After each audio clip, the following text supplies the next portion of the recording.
Selda ang gihagsaan sa usa ka sikyo human kini gireklamo nga nagpabuto og armas sa usa ka tindahan sa barangay Fatima Jensen alas 3:51 ganinang kadlawon. Giila ni Police Lieutenant Francis Xavier Bangkaya, ang Deputy Station Commander sa presinto, ang dinakpan nga si Ruden Galera, 35 anyos, residente sa barangay Dajangas West ning Dakbayan. Na-recover sa kapulisan sa lugar sa gihitabuan sa krimen ang upat ka baseyo sa bala sa 9mm pistol og na-recover sumala pa sa posisyon sa dinakpan ang maong pusil.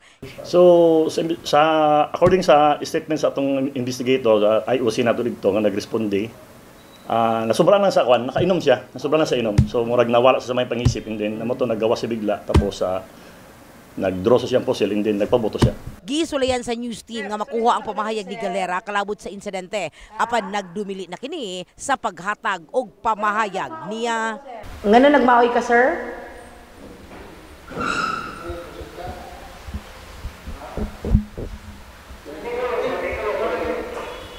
Di ka magpa-interview, sir?